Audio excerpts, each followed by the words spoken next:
नमस्कार, माझं नाव doctor Smita Pawar, ऑफ्थॅल्मॉलॉजिस्ट, हृदयाक्ष hospital, Nashik.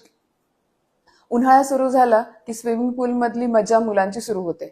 पण पालकांनो, ही मजा करताना काही काळजी घेणं पण खूप महत्वाचं असतं. जसं की आपल्याला माहिती आहे की स्विमिंग पूलमध्ये स्वच्छता ठेवण्यासाठी क्लोरीन हे वापरलं जातं आणि त्यातच लहान मुलं म्हटले की स्विमिंग पूलमध्ये अस्वच्छता पण असतेच. सो त्यामुळे काळजी आपल्याला घेणं खूप महत्वाचं आहे.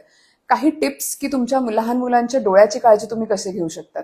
प्रत्येक वेळी स्विमिंग पूलमध्ये जाण्याच्या आधी आणि गेल्यानंतर स्वच्छ पाण्याने अंघोळ करतच असाल तुम्ही, त्यासोबत डोळ्यांचं पण स्वच्छ ठेवणं महत्वाचं आहे.